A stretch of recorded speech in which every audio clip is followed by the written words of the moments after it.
So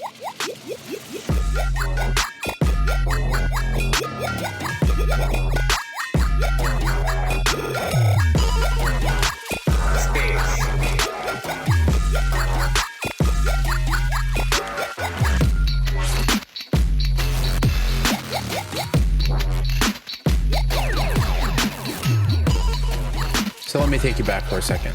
You remember those old school video games, like in the Nintendo 64, games that I really loved, like Metroid, which was really neat because it was sort of this hybrid between Super Mario and Zelda, which is actually the way they developed it. But what was really interesting was how you saved your game. The way you saved your game was with these ridiculous 24 character codes, and you had to scribble it down.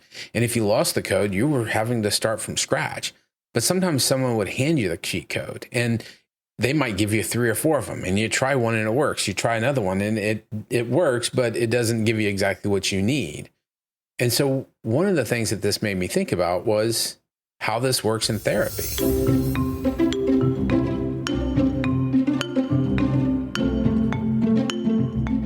Welcome to Mental Health Potluck, where everyone brings something to the table. I'm Danny Clark, a licensed clinical social worker, family therapist, and recovering overthinker. This podcast serves up bite-sized mental health insights, practical wellness tips, and conversations that nourish the mind and soul. And today, I'm talking about cheat codes, not the kind that you enter with the game, the kind that help you navigate parenting, adulting, burnout, leadership, and all those existential side quests that just come up on a daily basis.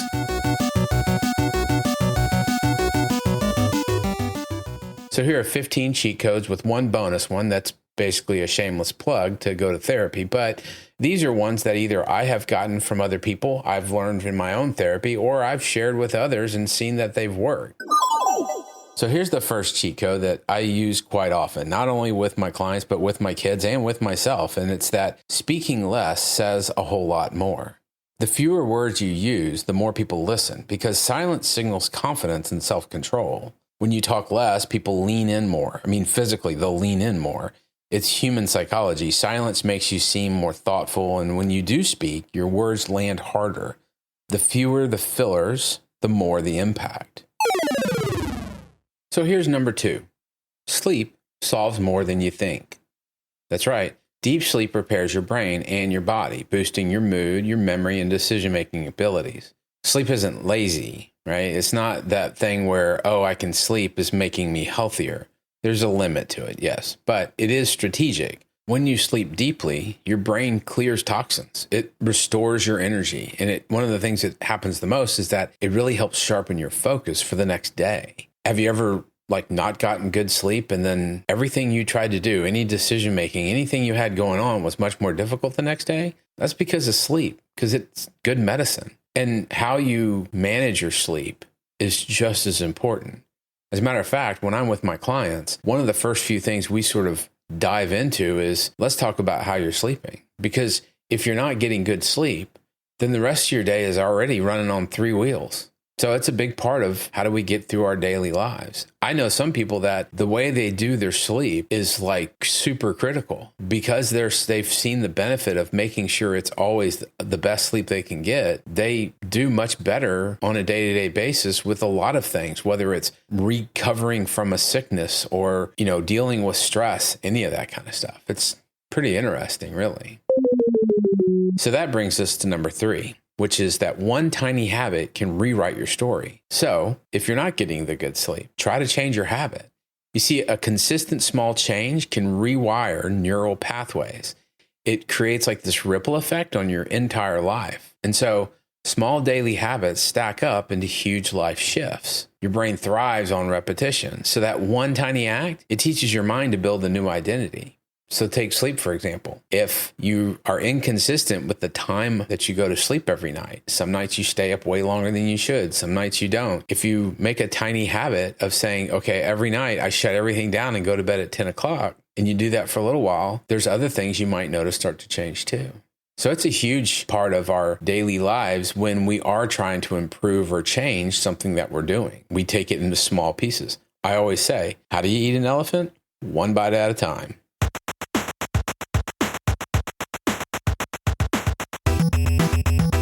So here's number 4, since we're sticking with changing behaviors and habits. Discipline beats motivation hands down. Motivation is fleeting, but discipline creates habits that automate success and reduce stress. You see, motivation is like a spark. It's bright, but it's short-lived. Discipline builds the fire that keeps you going long after motivation dies out. And motivation will die out. We're faced with stressors. We're faced with obstacles and things that can diminish that. But consistency with discipline is what helps us go forward. So if we're trying to get better sleep, we want to be disciplined about sticking to a routine. If we are just motivated to do it for a few days and we start to see the benefit and we start to slack off from it, well, then motivation won over discipline. But you can't have discipline without the confidence to do what it is you say you're going to do. You see, because number 5 is confidence is self-trust in action. When you can keep your promises to yourself, it builds internal integrity. It strengthens your sense of control. And confidence comes from doing what you say you're going to do. When you show yourself that you can be trusted, it sort of rewrites your brain to believe you're in control. And that control helps change habits, helps improve your life, and can help get through difficult, stressful times as well, because you trust yourself to get through these things. Number 6 is that confidence is learned. It's not like a gift. You see, everyone struggles with self-doubt, but stepping into discomfort builds authentic confidence. Nobody's born confident. It's built by pushing past the discomfort again and again until it feels natural. So while you might feel like, oh, well, if I was only confident, I could change these habits, well, you have to lean into this discomfort in order to build the confidence in order to get through the habits. So they all connect in a lot of different ways. We're not just given confidence, and the way we're raised can help foster confidence, but it's still something that we have to learn and we can change at any time.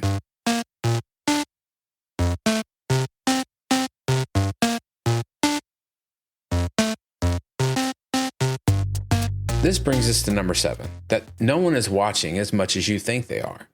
We live in a life of chaos and mistakes and error and suffering. There's a thing called the spotlight effect, which is basically this belief that others notice your flaws. But in reality, everybody's busy noticing their own flaws and being worried about that other people see their flaws than they are worried about what flaws of yours they see. It's really sort of this way of building self-criticism. Self-criticism can diminish our confidence. It can diminish our ability to stay focused. It can also diminish that motivation that helps us create the discipline to create the habit to make our lives better so we can get a full night's sleep. Which brings us to number 8. You see, when we have these times where we're losing confidence or we make a mistake, we can cling to it for a long time. So number 8 is let it go. Most things don't really matter. Your brain magnifies minor issues due to negative bias, but letting go rewrites it for resilience. Your brain loves to overreact, but letting go of small stuff teaches it to focus on what really matters. That's resilience in training. And the one thing you don't hear a lot of people talk about with resilience is self-resilience is basically a do-over. It's a get-out-of-jail-free card. It's a way of saying, okay, made a mistake, let's move forward. If we overreact, if we stay focused on the negative side and that this one misstep is going to change the course of whatever it is we're trying to do going forward in such a way that it's far beyond the reality of things, well, then that's not resilience. That's falling victim to our own problems. So letting go is the biggest gift you can give yourself.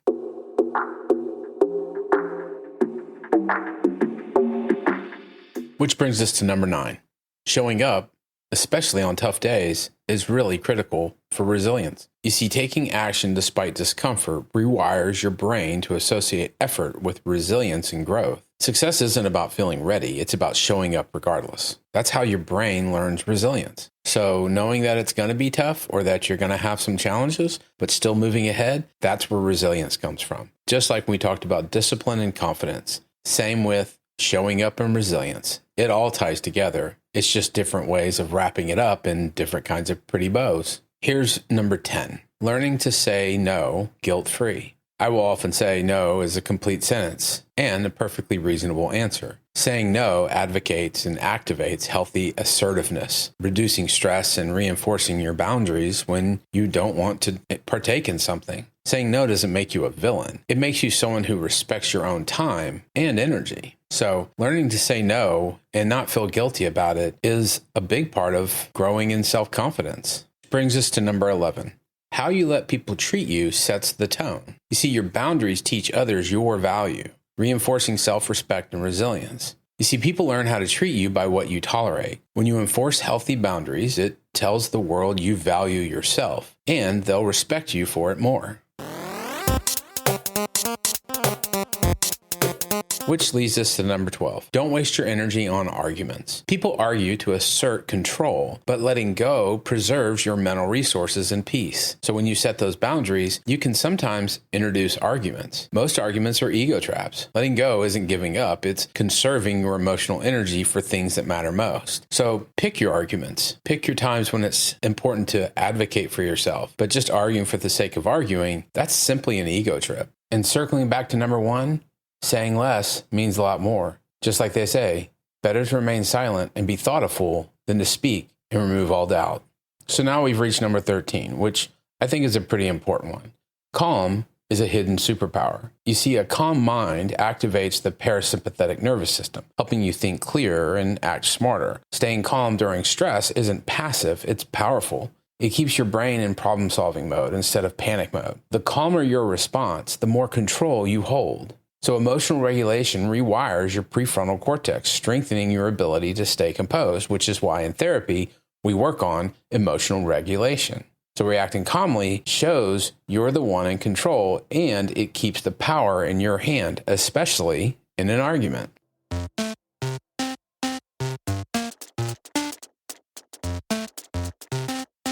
Number 14 is listen more than you speak. Now, that's not the same as speaking less. You see, active listening fosters trust and connection, and it's creating psychological safety in relationships. If people feel like they can talk to you, it's because they feel like you're listening. And when they feel like you're listening, then they feel valued. And that's because listening is magnetic. It makes others feel that value and opens doors to connection, trust, and unexpected opportunities. And when we're talking about active listening, it's not a matter of just sitting there deadpan face, listening to somebody. It's actively listening, reacting to what they're saying, looking at them and keeping eye contact and making sure that they know you are engaged and listening fully. Now, that can be hard if somebody is a little wordy or if somebody has personality of droning on about things. But if you can stay focused, the better it is for your relationship with that person. So number 15 is probably critical for everybody to think about, especially in the world where we get so distracted. Time is your most valuable currency. There is nothing more expensive than your time. So invest it wisely, because you can't earn back time once it's spent, and your choices shape your life. Time isn't just money. It's more valuable. Spend it like the rare resource it is, because it's the one thing you cannot get back in any way, shape, or form. And so when we are finding reasons to procrastinate, or we're looking for things that we want to do instead of what we need to be doing, or the discipline to stick with something becomes wavering, we have to remember that the time we're taking away from whatever is our goal is time we don't get back. And nothing tells you more that the value of your time is important than when you lose the time, or you lose the people that you had the opportunity to have time with, or you lost the opportunity to do something you wanted to do because you spent it doing something else. So that's probably one of the most important. And the last one is that you want to heal your wounds or hurt others. If you don't heal your own wounds, if you don't work on your own stuff, then what happens is you hurt those around you. Unresolved pain leaks into relationships through projection, resentment, and defensiveness. Hurt people. It's science. We know a lot of the research indicates this. That's why we see generational trauma. We see these patterns of behaviors where one generation has the same essential mental health issues than another. Some of it is hereditary, a lot of it is behavioral, because we're in an environment where unhealed people are causing people to be unhealthy. And healing your own wounds is the best way to stop the cycle and create healthy connections. Which is why, and it is an obvious plug, going to therapy can be one of the biggest cheat codes of all time. Therapy can be difficult, but it also is very supportive. And it's one of those places where if you find the right therapist, the one that understands and can appreciate what it is that you're dealing with, that's a golden ticket to a better life. It's not a matter of, I have to go to therapy because there's something terrible happening in my life. It can be, I go to therapy because I'm trying to get a better job. I go into therapy because I want to learn how to have more confidence when I'm in interviews, or I'm going to therapy because I have difficulty working with a certain group of people. There can be a lot of reasons why we go to therapy, and it doesn't have to always be that I'm depressed or I'm anxious or I'm stressed. It can be simply because you want to improve in something, whether it's weight loss, whether it's to reduce the amount of time you procrastinate, or whether it's just to excel in the career that you're working with. That's what therapy can do for you. There's a lot of reasons why people go to therapy, but there's a lot of reasons why people don't. And the ones that don't go to therapy sometimes are the ones that are actually hurting those around them without even realizing that's happening. So I encourage everyone to give it a shot.